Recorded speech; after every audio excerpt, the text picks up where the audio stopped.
It's the 10 to 1 podcast with your host, Brad Oman, featuring Ben Conowitz and Nate Laux. And here's the podcast. We're back. Hey guys, it's good to have you back again. Oh, I love being back. This is the second of 3 episodes in a row, is it not? It is. Is it? Yeah. We just said that, I'm like, I don't remember. It's been a big season so far. It's been a lot of happenings, a lot of goings-ons. I'm just very excited. I don't know if it's been a big season so far. It has I been. think it's been okay. Well, I think I we had mean, one good episode. I and feel like I just feel No, like we it's had one been- really good episode, and we had one good episode and 2 bad episodes. I just feel like because it's the season now, there hasn't been the extended breaks yet. And so it's just been, I'm getting episode. Yeah. You know, I love this. Yeah. This is my favorite type of SNL when you get a string of 3 in a row, and the writers are really firing on all cylinders. And Nikki Glaser hosted this episode. It was a fantastic one to watch and to get into, and I can't wait to talk about it. So calendar-wise, then geez. we've got one episode again next week, which will be the Thanksgiving episode, I assume. Ernest Borgnine. Yeah, Orange Burgoyne is back, and along with Casey and the Sunshine Band. Yep, exactly. And then And honestly, Sunshine Band is hosting, and Borgnine is singing.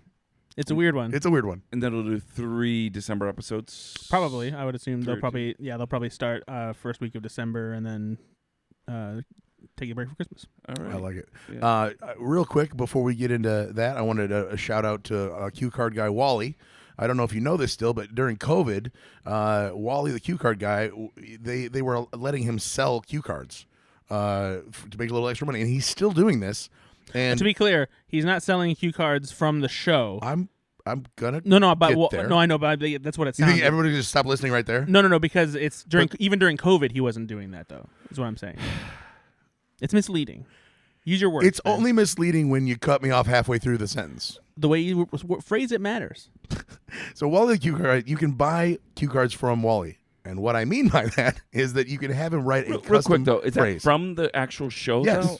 Like from Wally. But No. it's not the real cue cards from the show. No, it's like the cue cards he uses. I'm just being... He's just From- being, oh, he's you being a dick. dickhead. So it's a cue card that he would use on the show, but he writes a custom message for you instead of something. You're not buying the cards that have been previously screen used. And he can't write stuff that involves any characters or like Exactly. lines from the actual show. So we asked him if he would do live from LaPorte. It's the 10 to 1 podcast, and he did it. And he said signed no. it. Yeah, and so we're here to complain. Yeah. No, but Wally did it, and he gave me it's a photo of him holding the card in the studio and sent it, and it's wonderful, and it was super I would say value priced. I mean, I think all in it was like $70 or something like that. we will post it on our Facebook and our Twitter so that you can see it. We know Wally's a big fan of the podcast. We just wanted to say, hey, Wally, thanks again. We really appreciate it. It was good talking to you, man. And thanks for sponsoring this podcast. Yeah, Wally sponsored this episode. Yeah, That's Wally's what- cue cards. And I'm not sure it's wallycuecards.com, but you should probably just Google it.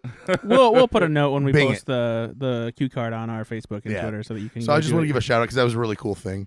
Yeah, fun birthday gift. Yeah, just there's a lot of for the SNL fan at heart. Yeah, get something for your boss that says he doesn't sexually harass me. I don't know that he's going to do that. I don't think Wally would probably write that one. He but might. He could. Ask him. Yeah. Yeah, that's what we're all here you to can do say. is ask. Hey, I've never had to call HR on this person. I don't know why you're going really down the HR rabbit hole right now. That seems a little awkward. I thought you'd appreciate it because you're a businessman. Sure. No, he's a business man. Oh, Well, this is weird. Yeah, I also want to encourage people that I want you to know that I read your comments. And so if you're listening to the episode, make sure that you like us on Facebook and Twitter, but also you can comment on Spotify, on our YouTube channel as well. And we'll try to read those comments on the podcast. We'd love to know what you guys think about the episode or kind of some of the hot takes that Brad got wrong. did we get any new comments? Not this week, but we have. Thanks for bringing it up then. But that's the whole point. That's is, good. We're trying to get ahead of it, Brad. Oh, it doesn't sound like that. We're really making good use of our time. You want to try that one more time? Take two? Nah, Or? I'm good. I just don't care anymore. Okay, fair enough. trying to encourage more comments Yeah, here. just trying to do Ben, our job. You got it. I get it. All right. So then. sowing the seeds. Yeah, exactly. You Ugh, know, don't say that. What? That's just, it's farm talk. exactly. Yeah. Oh, okay. All right. Let's start this episode. This is not going anywhere. This is not going anywhere. All right. Cold open, Oval Office press conference. James Austin Johnson's Donald Trump addresses the viral White House moment where a pharma rep collapses during a weight loss drug presser. Trump boasts about standing there and staring like a sociopath, then pivots to one-liners about New York City mayoral results snap cuts, inflation, flight cancellations, and teases we're doing Grinch as his latest culture war visual. We're doing Grinch. That was the best line of the sketch. Otherwise, the rest of it was a waste of my time.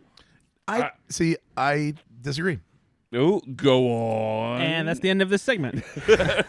No, I think there was some clever writing here. The ratatouille, he read it. The brainworm ratatouille him out of there. That's that was a good very one. clever line. Yeah, I did like that and one. there were as well. actually a couple more, but I'm forgetting them. But in the moment, I remember thinking, these are very clever lines. Yeah.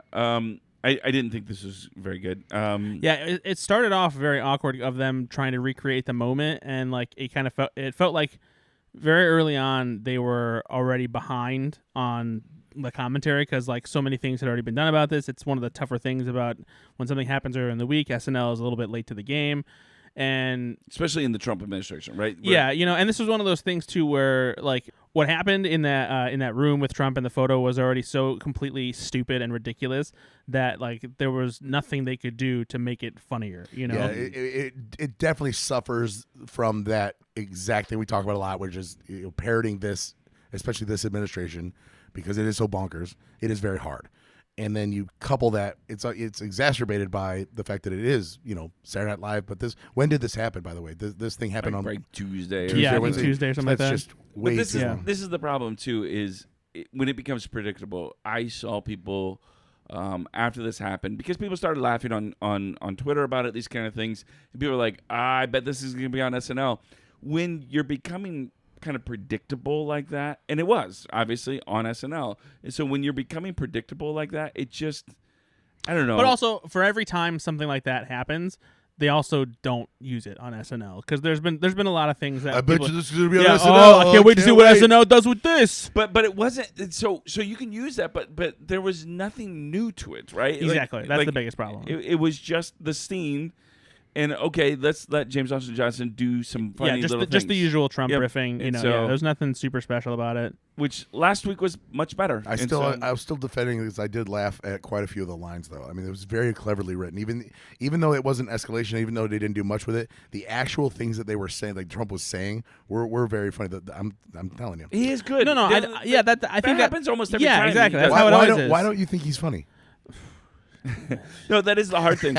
Is he's gonna get me to chuckle about something because James Austin Johnson is so good at that, and he does something that's gonna get me to laugh. It's though when you look at it from the beginning to the end, you're like, all right, exactly. This is it. You just kind of shrug your shoulders. All right. I don't know, and I know it sounds greedy. It sounds maybe bad. We don't know what we're doing to write anything, right? But it's just like. It felt like last week there was a new take on something. It was fun. It was creative. It felt almost like, reaching back into pre-Trump kind of, cold opens where it's like, let's get really creative here. And this week was just kind of back to a formulaic, okay, this thing happened. Let's let James Austin Johnson do some funny Trump bits, and then we'll move into the episode. Yeah. So speaking of moving into the episode, Nikki Glaser. Monologue. Nikki Glaser does some stand-up. A club-tested 9-minute stand-up set by Nikki Glazer's. She did her roast-style cadence on New York City. This got a lot of Twitter fodder because people thought she was a little bit crass. But isn't that you guys have this? Her, yeah. That's you guys have this. Oh no, Nikki Glaser was crass. Yeah. I mean, we talked about this. I didn't know how she was going to be able to do it. Yeah, exactly. And honestly, I was super impressed with the material she did, doing stuff that is edgy, but also wasn't too raunchy for network television. Yeah. Did you find it that funny though? I thought it was okay. I thought it was a slightly rough start, but then I thought once she got into some of the other like material that was a bit like, it was. I thought it was a good set. Let me say this: I thought Nikki Glaser was fantastic in a lot of what she did in this. I didn't think the sketches were great. I thought she was great though, right? I think she did really well. I didn't think her stand-up was all that great here. I thought it was okay. I liked it. When we look at like the Nate Bargatze's and some of the other stand-ups that have done the beginning, I didn't think she stood up to what they were doing. So I think that I will put a caveat on it, thinking like Nikki Glaser is a raunchy human being and comic, and she's known for that. And so you're saying, if you say, well, Nate Bargatze crushed it, well, yeah, because it's made for SNL on NBC. Like, that's exactly who he didn't have to change a thing about his set. Yeah, exactly. Nikki had probably changed a lot about her set, and she still, I thought, did a very, very funny bit. Like, it was, and plus, and she did new material that she tested like at clubs in New York that week. She talked about it on Seth Meyers. So yeah, like there's new stuff there, and I thought it was good. I really liked. She's very funny, and she at least got this mention that she's because what would you know her from, right? The roast of Tom Brady was the biggest thing she's done lately, but she's a roast comic. I mean, that's what she does. And I think that it was also nice, well known. I mean, a lot of people do know Nikki Glaser. It was nice that people were on board with her material that delved into like really touchy, sensitive subjects, as opposed to someone like Shane Gillis, where like they weren't sure if they should laugh at some of this stuff, but like she's doing jokes about pedophiles and like herself, like whether or not she's going to molest her nephew. That's like a great joke. Yeah, it's really good stuff. And so let's go back to what we talked about the previous couple of episodes, the tepidness of the audience. Right. This time the audience was there for her. Yeah. And that does, man, could you imagine if the audience from a couple weeks ago was this audience? Like, she would have been dead in the water. Yeah, I wonder if they had a lot of Nikki Glaser fans there. It was, because, again, she's very popular. Doug Benson was there. Was he really? Yeah, he posted on Instagram. We'll talk about this a little bit later. In the audience? Yeah. We'll talk about this a little bit later, too, with the audience reactions on a couple of other things, especially in Weekend Update. And the energy in the room does matter. Yeah. And I think this had a good audience vibe, was like very, very high this week comparatively. Mm-hmm. All right, let's move on. This is a live sketch, karaoke night. A girlfriend meets her boyfriend's family at karaoke. The family's performances are way too sensual and intimate, with unwavering eye contact and boundary-pushing song choices. The outsider's mounting discomfort in this kind of sells this sketch. Sarah Sherman's in this, Tommy Brennan's in this, Nikki Glaser's in this, Kenan Thompson's in this, and other ensemble relatives are in this. What did you guys think of this sketch? I really liked it. It was very funny. It definitely wasn't what I was expecting. No. And honestly, it felt in line with like Nikki Glaser's humor too. Just like it being a little bit edgy, super inappropriate. Yeah. I thought Tommy Brennan and Nikki Glaser were really funny together, being seductive and super gross dancing together. The escalation of Padilla and Dismuke's reaction to Sherman, that escalation is perfect. They turned like, what did you? I'm surprised that they didn't even do a record scratch. Yeah, that's what they did. It was so good. Like that is what are you talking about? Like they're so offended. I loved it. What was the in the early 2000s the Kissing Family sketch? The Vogelchecks. Yeah, the Vogelchecks. Yeah, this felt like a Vogelchecks. A little bit like a Vogelchecks. Like a dirty Vogelchecks. Yeah. Because the Vogelchecks was so clean. I mean, were they humping each other? No, they were just making out. They were just tonguing each other. Yeah, and like sucking stuff. each other's faces. You know how it was innocent back then. You know how families are cool. All right. I can't wait for Thanksgiving. I'll bet you can't. Tommy Brennan was the lead in this. What'd you guys think of him? He's great. Yeah, I think that he's turning into a good, solid young man who can fit, just like a generic role for an everyman. Yeah, as I say, what do you think is his role on SNL? I think it's very similar to like what Mikey Day does. Mikey Day Jr. Mm-hmm. Yeah, exactly. Yeah. I think he could easily fill that role if Mikey Day were to ever leave. Like you got Tommy Brennan, and it would suck to have Mikey Day leave because he's such a great writer with Streeter Seidel. But it's at least performance wise on it. But yeah, exactly. Right. So Tommy Brennan is turning into somebody who is reliable. Like, he's not fucking things up. He's definitely hitting his marks. He's definitely and he looks the part. He's acting the part. He's fitting exactly what they need. Oh, fun aside, while we're talking about Mikey Day, he was on Fallon earlier this week, and he told a story about SNL 50. Steven Spielberg was originally going to cameo in the Close Encounter sketch during SNL 50, come in at the end and be like, you know what? I think I can write a movie about this. And that would have been great. And they had to cut it. Why? And for time. Shut up! I don't believe that. No. What happened was when they went to the when they figured out the total runtime, it was like they were like, all right, we're this many minutes long. Every sketch has to cut like 2 minutes from it. So then 2 minutes, but turn that into a 10-second cameo and cut 10 seconds of a joke. Come on. That's how that shows you though how precious the like time was. But that's bullshit. The funniest thing was Mikey Day said that Spielberg had found out that it wasn't happening, but apparently someone had told him the entire sketch was cut. And Spielberg told Mikey Day this was somewhere, and Mikey Day, not wanting to like correct him or anything, break his heart. Not wanting. Wait, hold on, wait. I want to remember. So Steven Spielberg, after SNL 50, thought that it didn't. That wasn't on? This was before. Okay, so he said the whole sketch is gonna be cut. Yeah, he said he just got told that the sketch was cut, and Mikey, already knowing that the sketch wasn't cut, but just that was cut, he didn't want to correct him or anything, so instead he pretended, "Oh no, what?" Like he had no idea. Oh, that's fantastic. All right, moving on. This is a pre-tape Spirit Tunnel Anxiety. This is a faux pharma ad for celebs terrified of dancing through the Jennifer Hudson show's backstage. Spirit Tunnel. The cure for that is a drug that makes you too sick to attend. Are you guys familiar with the Jennifer Hudson Spirit It Tunnel? is the only thing I know about the Jennifer Hudson show. I'm not kidding you. Is the Spirit Tunnel, because it is kind of fun. I've learned my lesson, and in no way, shape, or form did I think, oh, this is fake. I was like, I've learned my lesson. This is definitely real. I didn't look it up, so clearly there's a Jennifer Hudson show. Yep. And the Spirit Tunnel is like that's how they introduce their guest. So it's I think it's videos that they post after the guest has already appeared on the show. It's like leading up to them being on the show, but that's not like the live. Them like, going come from, on, no. Their dressing room. It's them going from the dressing room to the stage. Oh, is it? And the staff of the Jennifer Hudson show, they do a song for each one, but it's different for each cast member. But it's like it's like a fun song. So it is a legitimate though. It's super creative. It's but fun. it is a legitimate part of the show. It's not just for the promos. I'm telling you, and they go viral. I didn't know that it was part of the show. I knew that they posted the videos like on social media and stuff. They go viral then. Like people love them because it's, you've got like Adam Devine, doing his kind of silliness there, and like you've got a lot of actors, and then you get the Simon Cowell. They showed this on this. Oh, that was so awkward. Where he's super awkward going through there. But it wasn't as bad as the Stephen Hawking one. But I have seen. That's how he laughed from his computer. I have seen some celebrities actually talk about. I hate that I laughed at that. I hate you. The I can't believe you did it so perfectly. I know that. I thought that was. I thought you were doing a bit. I thought that was a bit. No, I wasn't. That would be me punching down. I swear to God, I wasn't. How is it punching down? He's the smartest man on the planet. He could give two shits whether you're joking about him being in a wheelchair having a computer voice. No, I would never do the Hawking voice though. That's Why? It's a computer. You're not mocking him. You don't even know what his voice sounds like. I don't know. It feels wrong somehow. Well.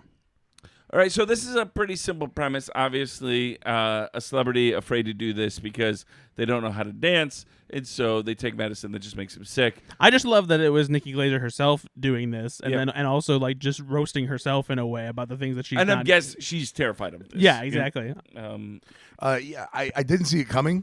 It's like as far as like what the medication was going to be, because typically it's a little bit more, not more nuanced, but it's a little bit more tame than that, right? That and also this is super specific. This is hyper specific, but you could you could exchange the Spirit dance for literally anything you want to get out of. Like it could have been this is evergreen for the medication anyway. Yeah, you don't want to go to your kid's softball game, like this medication would work for that as well. So like this is just hyper specific, and so the drug being just something that makes you sick, it was just a little, I don't know, it was just different. I think that if you were to make it more general, it's not as funny, because I think that the specificity is what makes it funny, and also how drastically ill it makes you and how quickly it makes you sick was also part of the fun. I don't know. I think that for me, I don't know. I think that I would have rather seen like some innocuous thing that you kind of don't want to do, and then the medication makes you like violently ill. Like horribly, like you could just next time I'll just say I don't want to go to your sister's wedding,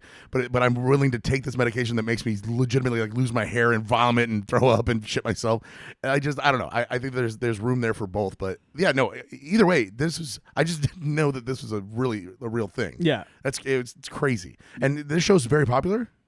I think it's a daytime show. It's a daytime talk show. Yeah, like Kelly Clarkson or Drew Barrymore. I did not know she had a show, but this has appeared in my algorithm more than once. Well, you're a huge Kelly Clarkson fan, so you're going to get tangential content. Yeah, exactly, for Jennifer Hudson. So this is, I think, the thing that she does. That you're constantly tends watching to videos make of people things. dancing on Facebook, too. That's very true. I do like a good break dancer.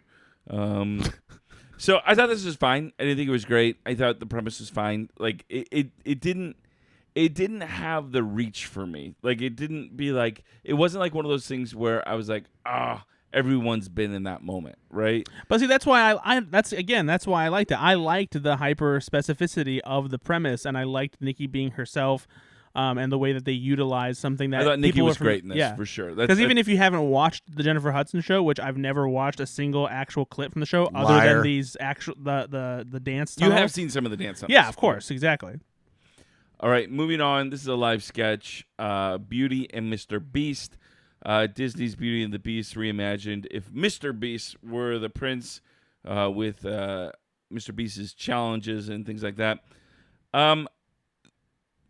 What'd you guys think of this? I liked the turn because I wasn't expecting it.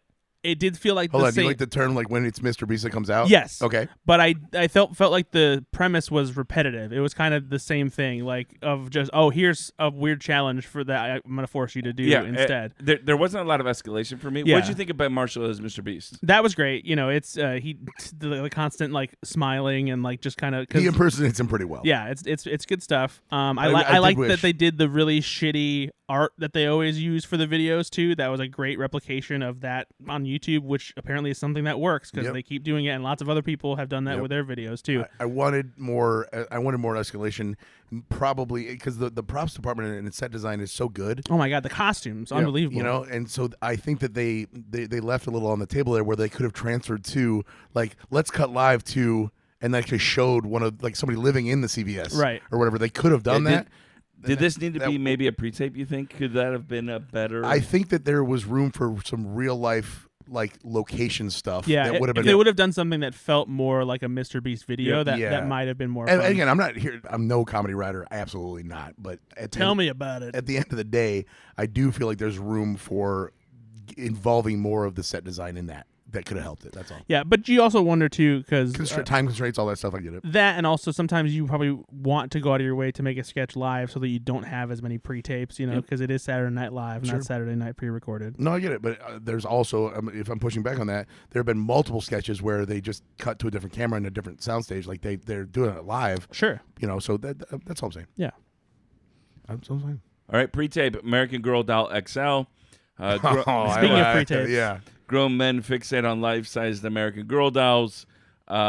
This is good. This is so good. This is James Austin Johnson, Nikki Glaser, and then just pretty much the whole cast. This is a disturbing sketch that made me laugh a lot. Brad, what did you think about this? Well, to me, it sounds like a good idea. Well, we're canceled. It's Wally wants his cue card back. This was so much fun. It was great. It was perfect. It's the first initial subtle reaction from Nikki Glaser when the first dude she makes a face like, huh. Not really the intention, but she was great. Yeah, this was great escalation. Great escalation. The male cast members they chose to use were perfect. This is so good. The way that they dressed their American Girl XL dolls were perfect. It was just like and the clothes from the they fit the larger version. No, they don't. And all of the guys had a unique kind of persona. Yeah. Which really fit this. Yeah. James Austin Johnson hijacking the commercial too. Was yes, also, it's great.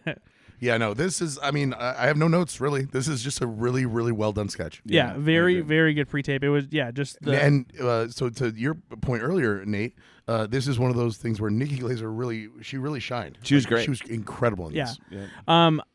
I want to tell you something that I always wished that they would have done about American Girl dolls. About American Girl XL dolls. No, but so obviously American Girl is a huge thing for young girls. They have they have full stores where you go and pick your doll. Yep. They have all tons. You don't need to tell me, buddy. Tons of accessories, clothing, all that stuff. You can dress like your American Girl doll. I always wondered why they never did the equivalent of something like that for boys. Or something that worked for both boys and girls in that way, because they don't really have. Do you not remember My Buddy? That's not the same thing. My Buddy and Me. That's just a doll that you bought in a store. This is not the same thing. Okay, but Build-A-Bear. What about Build-A-Bear? Build-A-Bear is not a person. You're looking for Build-A-Boy? That's weird. Okay, but you're saying why? That's a different commercial. No, I always thought it would have been cool where if you could make like a custom action figure of my idea was always to call it American Hero. You could do stuff like firefighters, not cops. Hey, there's plenty of good cops out there, man. Oh, okay. Oh my gosh! Soldiers. You could do superheroes, all this different stuff, and then same thing with you could have the costumes, you could have accessories, all that stuff. They never did anything like that for boys. Boys get a bad rep. I'm gonna guess they didn't do it because there was somebody that said you're not gonna make any money doing that. Yeah, there's a lot of dads that are like, not my boy. Yeah. But it's an action figure. It's not a doll. Well, when it's that big, it's like that's just a play. I don't know if our I action figures don't say anything like that ever again. Well, I mean, all I'm hearing from Brad is I just wish that I could build a life-size little boy. No, an action figure. Okay. I want my own custom action figure. You can call it whatever you want, buddy. But that's why they're saying no to this. All right, moving on. I mean, the company is Hasbro. You're a predator. Hasbro? No. He's a national predator. Now you Hasbro? All right, moving on. Live sketch. That's a good joke. That's a good joke. I'm not going to swear, but that's a good joke. Mechanical bull. A saloon bull ride goes off the rails. Literally. The bull takes Nikki and Sarah Sherman on a bizarre, heightened, almost musical adventure. This is an absurd sketch. This is the weirdest thing I've seen I couldn't in a while. believe this wasn't the 10-1, first of all. This is absurd. And I'm a little bummed that it didn't go as well as I think it could I have. love absurd sketches, and I was waiting for this to come together, and it did not for the me. premise is really funny. The musical approach is also amusing. I thought James Austin Johnson was good at doing like the almost Dukes of Hazzard-esque approach to what was happening, but it was something about both the look of them riding the bull and also the pacing of how some of the jokes played out that it just didn't feel like it ever really got into a groove. Yeah. I didn't really know what to make of it. Here's the thing. It's one of those sketches where I didn't know what to make of it, but I was rooting for it the whole time. And then when it ended, I was like disappointed. Yeah, I was like, because there's something here. There is something and there. I don't know what I don't know, but also I don't know. Again, not a writer. Don't know what it's missing. Can't make it better. But again, rooting for it. It's like watching a movie and you're like, oh, I bet you there's gonna be a good payoff. And then the third act ends, and you're like, okay, well. Yeah, and it was a live sketch, but I like a lot of absurd sketches. I think of like Tiny Horse and things like that are absurd, and you're taking this absurd idea and you're bringing it all together. This just did not come together at all for me. Like I did not even have a ton of laughs on this one. Yeah. I thought it was like I was very much anticipating. I'm like, okay, this is gonna be fun. I still want them to always try this set of stuff. Because like sure. if we're being negative on this as an audience, you're saying, oh, that just didn't work, and I can't believe they do things like this. Then that's wrong-headed thinking because. We always say, well, don't do a political cold open, just mirroring shit. Yeah. And now that they do something wild, and we're like, not that either. I mean, pick and choose, guys. Yeah. And then, of course, it had, sometimes this happens, but unfortunately, it can always be distracting. It didn't help that you could see. The bird on the box, is that what you're talking about? No, it was one of the panties got situated on the green screen covered box that Jeremy Colhane eventually hopped on to fly as Galileo, which was hilarious. That was actually. great, yeah. And the way he moved and did it, like it was a pretty smooth transition to go into that. Again, a lot went right in the actual practicality of it all, but just there wasn't really a lot of substance behind the style, I guess. It's like, what are we doing here? Yeah, I agree with that. There's definitely something fun here, and I wish that they would have been able to pull it off. And honestly, like I would love to have been in the writer's room as they were pitching this, and like why they think it's funny and like that kind of stuff. Because I bet you this was one like at the table read probably killed. Yeah. Also, I don't know if you noticed it because it kind of got ran over a little bit by somebody else's line, and I think the laughing. But Sarah Sherman was playing herself in the sketch. Yes, that was great too. Yeah, because they reference her as Sarah Sherman. Yeah, exactly. Yeah. Either that or they're breaking the fourth wall as the singer. Either way, I'm really fine with funny. it. Yeah, I'm fine with that. And I was a little bummed that the timing of how stuff played out in the beginning, that Jane Wickline's line didn't hit because that was a really funny reaction to have. I think that honestly, she's got something going on with her voice. Like I think it's just because it was so hoarse when she did it. That I think that took it out a little bit. That's why I actually had to replay it to hear it. Also, am I allowed to say that I think that Sarah and Nikki on the horse were very pretty? Sure. Okay. I don't know if you're allowed to say, but you just did. I just said it out loud. They're very pretty. All right. Hey, Brad, can you do me a favor? No. Can you get out your phone? Oh boy. It's time. Who do you want me to call? Ghostbusters. Okay. This is the Bradometer, and so for those of you brand new listeners, I'm gonna do this. Welcome to the show. I'm gonna do this in 10 seconds. Ready? You start counting, Nate. Ready? All right. On your mark, get set, go. 10, 9, 8. I'm 7, timing him. 6. That's 5, not helpful 4, at all. Why would 3, you? 2. It's how much Brad liked 1. This is essentially yes. This is how much Brad liked it. We'd like to believe that there's a scientific basis for this, but there's not. Last week, what was it? It was like was low. It was like 70. 78? last week? You know, we should be tracking these. Yeah, I know, but Why it'd take bother? Work. I know. So the closer to 100 it is, the more Brad liked Weekend Update, enjoyed it, and the camaraderie between Che and Jost does really reflect the score. All right, real quick before we get into our score, I'm going to do a summary of this just so our listeners know what what the Weekend Update was about. Michael Jost and Michael Jost, Colin Che. Oh yeah. Michael Che and Colin Jost talked about the Oval Office fainting incident, the mayoral race, snap cuts, these kind of things. But also, are we going to include? Do you ever include in there the Weekend Update bits? If does. the bits result in interaction and stuff like Interplay. that, yeah. So, for example, for this one, the Weekend Pete Update bit was Davidson. Pete Davidson, and he's talking to Colin Jost about their Colin Staten Che. Island, at Staten Island ferry fiasco. It's So going to affect his score. There's a lot there. What did you think, Ben? I do think though the Pete Davidson and Colin Jost thing, the interplay there is it's aggressive, and therefore that's probably to use But that's- weighted. It's weighted more. No, but that's separate though, because like the person who introduces the Weekend Update bit always interacts with that person. but this one, because it's the Staten Island ferry and it's them talking to each other. Yeah, but like it's yes and Okay, no. See, Nate, he's not including that much. Exactly. You can see it. So I wanted that's good information for us. Now, did you change? Are you typing on your phone? Right Well, now? I Did haven't you put it. change I haven't put it in yet. Oh. See, now that adjusts. Have you put it in your phone yet? It's in now. This is also much shorter. This is a very short Yeah. Weekend Update. I'm gonna go 80.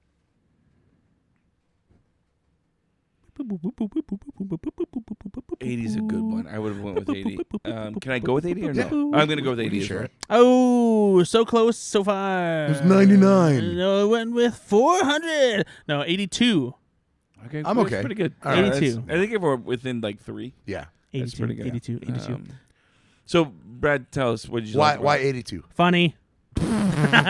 No, it was there was some back and forth between Jost and Che during normal Weekend Update. You have a little bit of it, because Pete Davidson did rib Che a little bit. That was great, and yeah. there's some fun stuff there. What did he say? Like Che cracking a bit. Yeah. So yeah, this was it felt like a chill Weekend Update. I thought the punchlines in particular all throughout Weekend Update were really That was good. very good, A lot yeah. of sharp stuff. Yeah.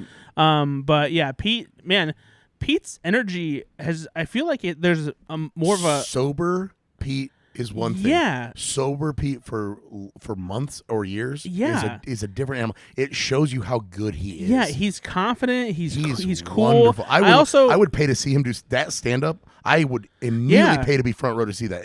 He's so good. I'm willing to bet too that there is an aspect of it where he doesn't feel the pressure not being on the show anymore too. Man, the Tina Fey line. Well, anyway, let's talk about Weekend Update. Yeah. Before we talk about the bit, okay? So Weekend Update overall, right? It was shorter. I thought, again, though, the jokes are very I thought good, the jokes were very good. Yeah. Yeah. Anything stand out to you as far as jokes? I mean, it's hard to think about the jokes because I thought the Pete stuff was so good. Yeah. Right? It's honestly, when a Weekend Update bit like that goes so well, Yep. we forget kind of the other jokes that happened, and that happened to me this time because I Yeah. can only remember what Pete Davidson said. Yeah, I do remember Weekend Update being good, but it was just as soon as Pete came on, I'm like, oh, Pete's there. Yeah. Right? It was like an old friend there. Yeah, it was wonderful. and- the Tina Fey line is great. The mayoral, my least favorite Yeah. part of being oral. That's It's a Pete classic. Big classic. Great joke. And then he's like, that and Chad. And then that gets no audience reaction right off the bat, which killed me. Yeah. It's like Chad is even that classic. I love that.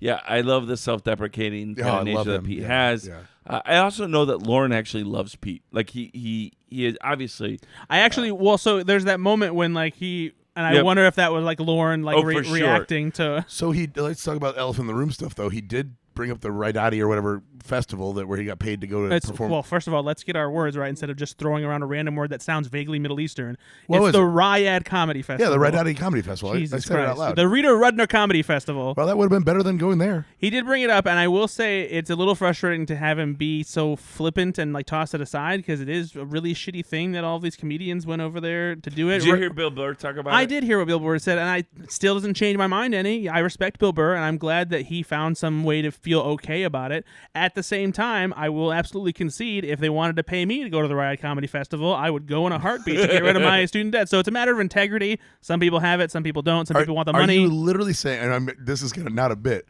are you saying that you would be okay going and taking that money and doing it? Honestly, legitimately, if somebody's like, Brad, I need to pay you $500,000 and you're going to go over here and do this. $500,000. And for the rest of your life, everybody's going to know you did it. The amount of debt that I have, I will be happier paying off my debts and not having to worry about it anymore than I will give a shit about what anybody else thinks. How is that fair, though? Then if people, that's why I said that. That's why I said it. Okay, but here, let me add this caveat. You would not have to change a thing about your comedy set because Bill Burr says I didn't change anything. Well, I mean, I'm not sure that Bill has to because he doesn't do that kind That's of material. what I'm saying. Yeah. Bill Burr said, no, I got to give my regular... No, whoa. That's not the point. That is absolutely not the point. The point is not, I wasn't censored. The point is, why are you going in the first place? You are supporting a regime. Yeah, there's two parts that of this. Killed journalists. Yeah, and we're saying a lot of stuff. Careful that you're throwing stones here, United States, right now. Okay, but on the world stage, that regime over there is horrible. Human rights violations are terrible, and yet these comedians, you didn't have to censor your set, but you are basically helping them whitewash what's going on over there. That's the problem. Okay, and again, I just listened to Bill Burr's explanation of this. He talked about it on the Conan podcast, and he makes some good points. But the problem is, he's like, do you care that?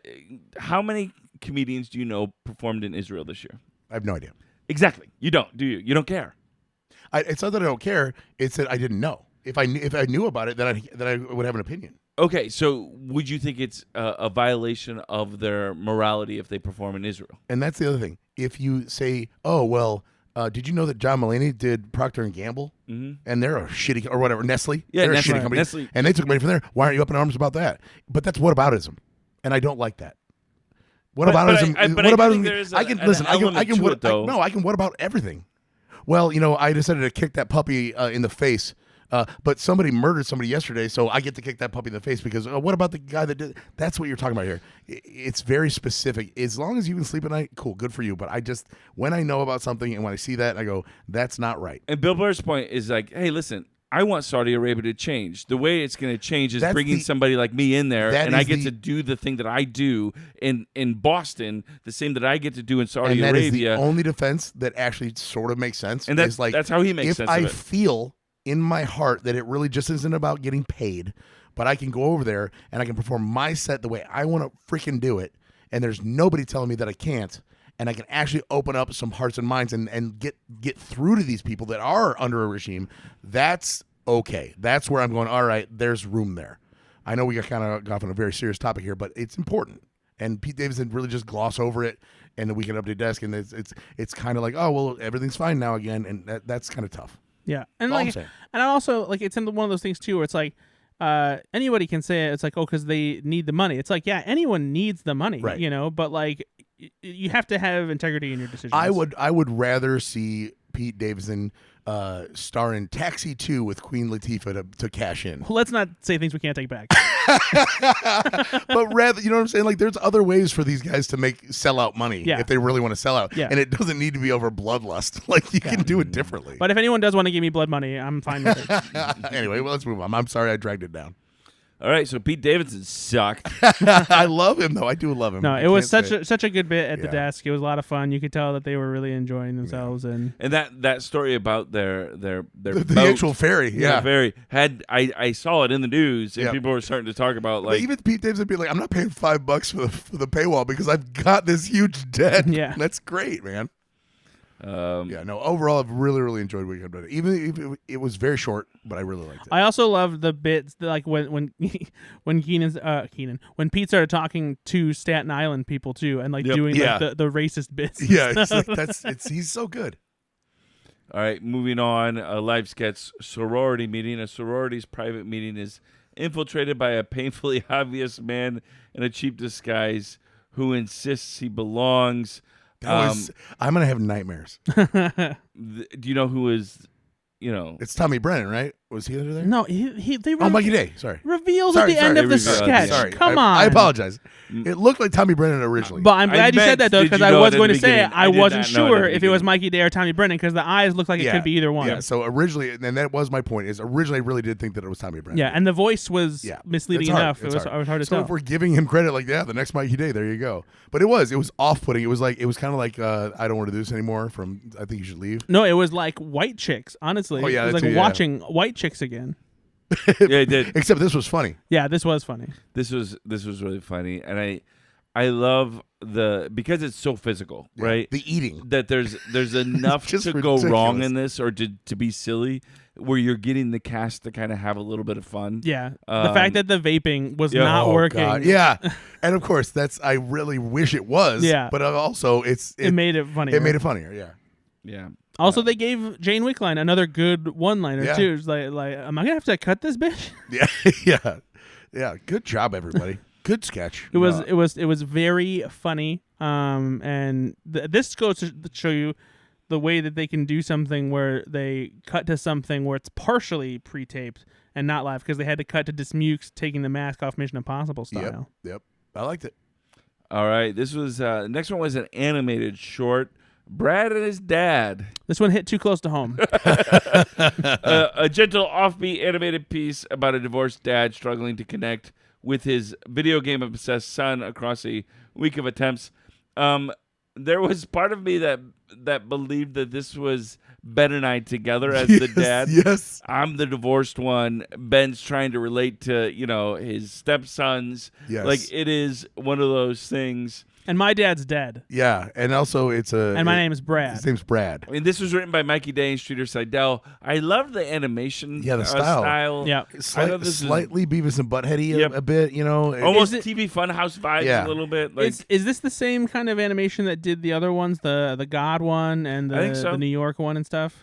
Yeah, no, I think that tracks. I mean, I think the animators is The, the same. the name is there in the title card. I forget what the name is. I'm sorry, but just off the top of my head. the braces on the kid. Yeah. And the Well, just speech. and also when he's playing, Yeah, exactly. like that was the perfect addition Yeah. to that. Yeah, no, this was very clever. This is one of those ones where I wasn't laughing out loud, but I was interested the whole time Yep, about what was happening. yeah, exactly. It had me locked in. Yep, I was laughing. I mean, I chuckled, yeah, obviously, but like I'd say I was entertained. so. Like I tell I everybody, laughed out loud. Okay, You fine, loud. You fine, loud. fine. It was lol. You loud. Ralph Coppers. Loud. RMF, What? like my alpha, Don't do that rolling again. on the floor, like Dr. that. Huffar. No, but I tell people like one of my favorite shows of all time is Futurama, and I watch that show all the time. And it's not necessarily that I'm laughing out loud at it, but Yeah, I'm just interested in going like, that's such a clever joke, that's such a funny joke, and I'm laughing in my head, but I'm not laughing out loud. I got you. This got me there. That's fair. No, I really, really enjoyed this. I thought it was clever. I thought it was. I love the animation style. I liked it. You're right though. It wasn't like a laugh per minute kind of and I thing. feel But like I that- thought it was really funny. It was creative. I think that it was like this is something that you watch a half an hour show, Yep. and it's like that. Like they were able to beat it out where you weren't like it wasn't trying to go for the joke every second. It was a little bit of more of a slow burn, and I liked it. No, Yeah. I agree. Was that the last sketch? Nope. Okay. Do you want me to go on or no? No, There's let's two cut more. it off. end Let's it cut here. off there. Yeah, Yeah. we're done. All right. Bye, everybody. Bye. Pilot announcement on a That's grind. not how we end this show.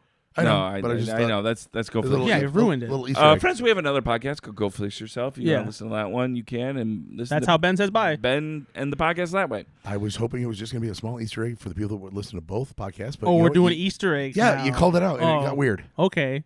Easter eggs. Marvel Studios over here. All right, this is pilot announcement on a grounded plane. The pilot over the PA slips from updates into oversharing about a woman he's texting. This This is clever as hell. starred James Austin Johnson. James is really Austin funny, yeah. Johnson. This is clever. Kim Patterson is the co-pilot. Nikki Glaser, Keaton Thompson, and Bowen Yang. Andrew Smukes and Sarah Sherman. This was really funny. I thought. I thought if you've obviously been on a plane, you've heard the announcer come on. but I thought James Austin Johnson's cadence for this perfect. made Yeah. this perfect. So what did you think of this, Brad? No, this was very funny. The ongoing saga of the way he was commenting on his texting and the right out of the gate, just the initial one, be like how he did a quick one. He's like, I hated it as soon as I sent it, and it was just that combined also with the reactions from Sarah Sherman and Andrew Dismukes were really funny. There was even a little awkward funny bit where the camera obviously held on them too long, and Sarah was making like a funny reacted face and had to hold it, and Dismukes looked at her and smiled. Yep, I loved it. I loved it. No, so this is just, it shows you how good we are remiss a lot of times by just like complimenting James Austin Johnson as Trump. Yeah. And this is like, I'm going to spoiler alert, he's my MVP of this episode. He did so many different things that were good, and I loved him. This is a great example of what he does incredibly well.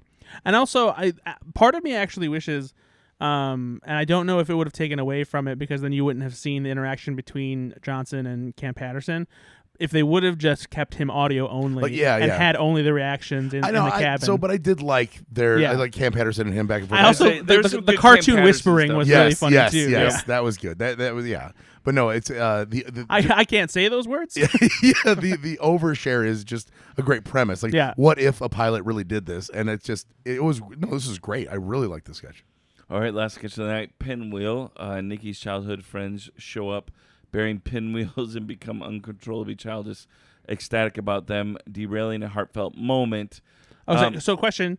Did you guys read this book growing up? Oh, see. Wait, is this a real book? Yeah, there we go. Nah, just joking. Okay. I was going to be like, son of a gun, Jennifer Hudson all day long. It totally could be a type of book, but let me say this. Bo and Yang probably got me the hardest laugh in this whole episode in this sketch. Oh, no. For me, it was watching Mikey Day and Jeremy Cohen with those running around with the pinwheels. Like, the way Cohen... and Cohen was flinging around so much that his fell off. Yes. If the scene direction is like, run with it. They took that and... Anna! I laughed really hard. Nikki was great in this as well. She did really well trying to kind of contain her some sincerity, but also get frustrated. Man, her contained frustration was great. Loved this sketch. Yeah, no. This reminds me of like a TV show that my kids would have watched when they were 3 or 4 years old that they make, and these are the characters there, actors play this. It was so funny. I just loved it. Like it had Bobby Moynihan vibes. Yes, well, especially with Culhane. Yeah. Like he's really he's giving, what do the kids say? Giving Bobby Moynihan in here. I want more of that. It's really good. But when Bowen just yells and he starts it's just I just started laughing. It was just so good. Yeah, I really enjoyed, and I'm glad that even at the end of the show, right? What a great sketch. And a lot of times it's not like the January movie releases where you just it's a dumping ground, but it's supposed to historically be the 10-1, right? Yeah. And this was weird enough that it fits that category. Hey, you know what I heard recently? Because it was I think it was on Seth Meyers that it was said that it's not just 10-1, but apparently now it also can be 5-1. And it's been like that for a little while. David Spade. So if there is something 5-1, then that's what they'll do. Yeah, so if they have room for it. Yeah, and initially it was known as the 10-1 slot, and then it can still be the 10-1 slot, but apparently now it's more typically the 5-1 slot. So David Spade and Dana Carvey often refer to it as the 5-1. Yeah. So and you mean historically it could have been known as that? Right. Oh. Yeah. Oh, we need to not across the board because let's just change the name. I did go to look it up to see if it originated at 5-1 or if it's just 10-1 seems to be the standard. Right. It makes sense because you've got a sketch there and then you have the good nights as well, which take a little bit of time. Yeah. So and I do look at that as if the parameter is that we actually do have time for one more, what should we choose? Right. Let's go silly. Yeah. Right. And I think that's the epitome of what we're talking about. Yeah, exactly. Yeah, okay. Who do you think wrote this sketch? Dismukes. Yeah, I think it was probably Dismukes. I hope it was. I mean, I give credit to all the writers, but man, I feel like if he wrote it though, he probably would have been in it. Yeah, this also felt like Mikey Day probably wrote this. I thought Culhane easily could have maybe done Yeah, it too. I'm wondering. We record this on Sunday night to try to get this out as soon to you as we can, and so sometimes we can't find. Here's who the thing, wrote it though. yet. They are so secretive, even after the fact. If you go on Wednesday or Thursday, you're still not going to know. Yeah, you know, you don't ever know You don't always know. definitively. They but really don't yeah, give a lot of credit. They usually Sometimes do you'll a see pretty stuff good on job Twitter. of finding out or something Yep. like that. But it's not like SNL comes out on Tuesday and says, No, "Here's exactly. who wrote." I wish they did. Yeah. Yeah. Speaking of writers, actually, something that I saw on Reddit over the weekend. Currently, all 3 of the Please Don't Destroy boys are working at SNL. Ben Marshall, obviously, as we know, is a featured player. Martin Herlihy is still on the writing staff. Right. The past 4 episodes, John Higgins has been credited as writing for Weekend Update. Okay, what happened there? Yeah. I'm sure he's probably still hanging around, and like if the opportunity is there, then he can take advantage of it. But it might not be a thing where like he's a staff writer or something like that. Gosh, what does that pay structure look like from a business perspective? Like, what? How do you, like, you're 1099ing that person, and then they come in and you have to like pay them per episode? Like, I don't. Well, I mean, because and that's something that they do because every now and then they will bring in writers for like a week or two, Sure. and what they'll, about that? they'll hang out and stuff like that. Nerd alert. I'm so interested in that pay Yeah. structure and how that works. For Like, sure. There is a profit and loss statement that they have to run for the show. So it's like, hey, we have. I don't know that even falls under that parameter. They're like, they've got so much money for the writing staff that like. But again, I'm sure that they have money to bring in like ringers every now Of and then course. because like They have to, right? recently on Lonely Island and Seth Meyers' podcast, they've been talking about some of the shorts that they did while Yorma was off doing MacGruber and Akiva was off at the time writing a movie with Jonah Hill and Ben Winkler, and they brought in Jonathan Kreisel to come in and work with Andy and do some of the shorts. So he directed some of the shorts while Keeve and Yorm were out, and so he came in for a few weeks while they were both away. I look at that as like, yes, you can go in and say, okay, we're going to pay you, $1,000 to come in to do this one thing. But if you're there and you're doing the SNL schedule where it's like you've only got 3 days, so it's 30 hours in 3 days to put this together. What is that pay structure? I'm very curious. I just don't think SNL and Lauren is as rigid as before, right? We see just even in Weekend Update, you bring Pete back, right? I don't remember being younger and having a lot of the former cast members come back to Weekend Update, right? Unless they're hosting. No, they would come back and do bits for sure. Not as often as they do now. I feel like, especially last year, we saw Mike Myers. We saw a lot of former cast members coming back and being parts of the show. I'd be interested to go back and see how, because I feel like that they would have cameos from people at the Weekend Update. Yeah, does. I'd like to know, but I don't think as often as they do now. I just feel like the rules, as rigid as it is, listening to Dana Carvey talk, it felt like a lot more rigid. Than for sure. about what He's the definitely rules gotten were. more laid back as time has These gone days, if you have another show going on, especially if Lorne Michaels is producing it, then it's like this might not be true. I'm using this as an example. Like, what if Cecily Strong needed to be gone a few years ago for Schmigadoon? on. She did. Right. There was something that Okay, was, yeah. I think no, it wasn't Schmigadoon. it was something it was else. a theater thing. That's what it was. Yeah. Gone for a couple, but that never would have happened in exactly. the 90s. Either you're here or you're not. Yeah. Right. Yep. So and I think that's a good thing, honestly. No, 'Cause it helps inform the show, and it helps other people step in and get better. I can't But remember. It's also why we're bloated at 20 whatever cast members. too. I can't remember if it was Tommy Boy or what, but David Spade talks about they were filming it during the season, but they had to come back for Yes. the Yeah, weekend. they flew back and forth. You know? yeah. So And and that also like to my point just now, much smaller cast. You can't afford 1/6 of your talent for to be sure. gone. Yeah. But 1/20th, okay, I get it. Yeah. All right. Moving on. Let's talk a little bit about MVP of the night. Ben, you said James Austin Johnson. Brad, what did you think? I'm actually giving it to Mikey Day. From the sorority sketch to the animated short to the Pinwheel sketch, I thought Mikey Day was really great in this episode. Mix of performance and writing. No, very. And so I don't disagree with that whatsoever. I'm also going to give it to Mikey Day because the animated sketch was fantastic. I'm going to go back to the beginning of the show. Why don't you think he's funny, James Austin Johnson? I do think he's funny. Both of them had great episodes. James Austin Johnson did have a I very think good it was episode. Very Just saying, he's- worthy to win this. I think if He's the funny. Trump sketch was better, I might have picked James Sure. Austin Johnson. No, he's better than he's just not just Trump. But it's one of those things too where like Johnson's doing Trump all the time now, so like it has to be something that really stands out for it to like make a dent for me. You know? But see, that's not his fault. I know it's not his fault. No, why are you blaming and him? what he does is good. If Michael Jordan scores 25 points a game, we're going to be like, oh, yeah, he had a big old fun game. No. Right. But if Michael Jordan only scored 25 points, but then had 7 blocks, you'd be like, wow, what a great game. And that's what I'm thinking. Because as Trump... No one cares about blocks that much. What are you, a dork? Let's keep this analogy going. If Michael Jordan, who's known for being... James Johnson, known for being Trump, but he doesn't knock that Trump out of the park that time. He only scores 25 points, but instead he's in other sketches and he blocks and does assists and has rebounds, and he had a great game there. You'd be like, wow, that's an MVP performance. Mm-hmm. James Austin Johnson, in this analogy, had a bunch of assists and a bunch of rebounds and a bunch of blocks. How about that? I don't think it was as good as Mikey Day's performance, though. I'm saying that's fine, but okay. I'm saying that I'm also Then entitled to my opinion. Then quit complaining and kicking rocks on the ground. All right, moving on. What was your sketch of the night? I don't want to do this anymore.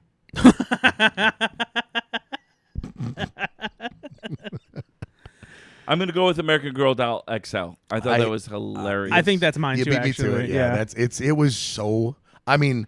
I guess I have to say, on when we're trying to pick sketch of the night, those ones are really like what made me laugh out loud the hardest in the moment, and I laughed hard. The sorority sketch came close. No, yeah, the first time, I can't remember what it was that he was trying to eat the first time, and it cut to him. I did laugh really hard. It was a big donut. Yeah, it's just so stupid. Like, that's hilarious. Yeah, the sorority one did come close, but yeah, there was the American Girl XL was just perfectly executed. Yeah, very good stuff.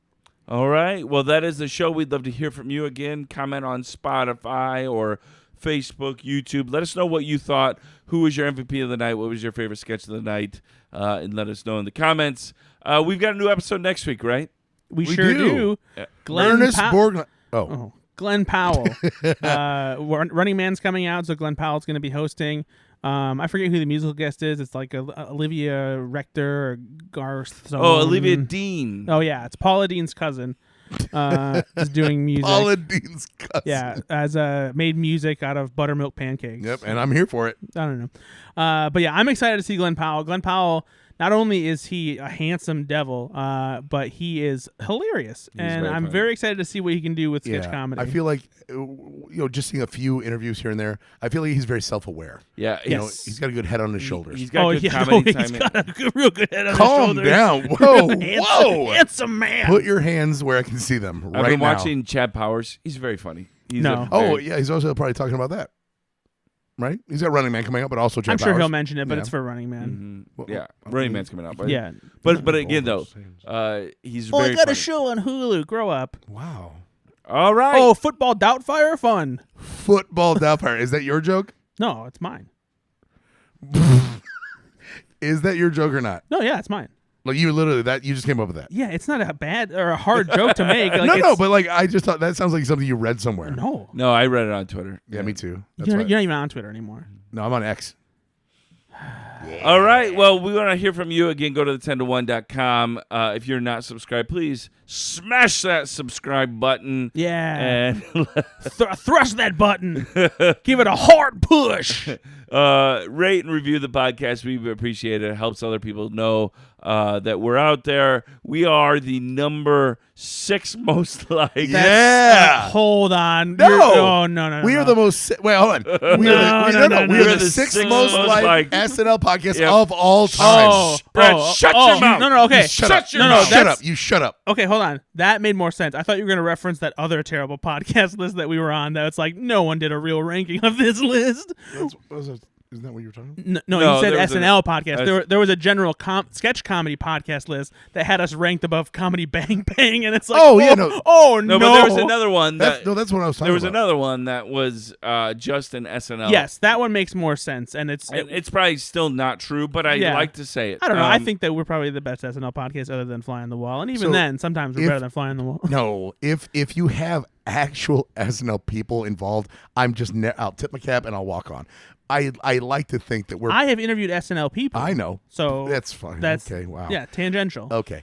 What I like to say I was on SNL. I also want to give a shout out to Darren Patterson, who also hosts a podcast. Yes, Darren Patterson. Listen to his podcast. It's really good. We once visited the SNL exhibit at the museum in Chicago, and we sat at the Weekend Update desk. Stood on stage. That's the credit you want to give us? Yep. That's why we're good? We once at the museum in Chicago. Exactly. Well, I forget if it was the Field Museum or the Museum of Science and Industry. Probably the latter. I believe it wasn't either. I think it was just a pop-up event. Oh, you're right. It was. It had nothing to do with the actual. It was just in like a warehouse. Actually, no. It was. No, I think it was the museum, wasn't it? It wasn't, buddy. It we wasn't. have to look this no, up. we don't. Oh, We'll confirm on. Oh, buddy, no. It was on a storefront. They had a pop up. Hold on. It's It was so not. cute. It was. But it was very elaborate. It was, and it was in an Oh, office yeah, building downtown yeah. Chicago. Yeah, you might be right. I am very right You about might be this. right. I would love, by the way, if the Field Museum decided, you know what, SNL. But Oh they no. want It was at a museum though. It was at the museum, TV and the movies. broadcast museum. Yeah. But Which it wasn't is the Field essentially- Museum and the Science. Those are monoliths. Oh, Man. I'm Those sorry. You don't care about like broadcasts and like remembering it in history. I've been to 30 Rock and I took the tour, so at least I went to 30 Rock and waited outside of SNL. We should probably and met Bobby Moynihan and Jay Farrow. I am rewatching 30 Rock. That's also very good. We should probably go to New York and just stand in line. We gotta go see a show. Any of our listeners have any connections to get us? Yeah, you I know, love that. listen. You don't Lauren? have to get us on the show, but maybe get us in the show. You want to be on the show? Wait, that's Well, I a really mean, big ask. listen, That's the worst. I don't know if you guys know this, but you ask for the thing. Oh yeah, You go know? big or go home. Oh, is that's what a they good say. point. Yeah. Yeah. Yeah. I want to host. I would them. like to host. Yeah, and then I'll get one nosebleed seat behind an obstructed view beam. That's Yeah. what we get. Or I'm we'll fine get, with or I'll get touched by some guy named it. Lorne. Easy. No, it's gonna be hard. Easy. No. Oh, okay. No, All not right, like on that. Nope. Nate, go ahead. On that note, be good to yourself, be good to others. We'll be back next week. Bye bye.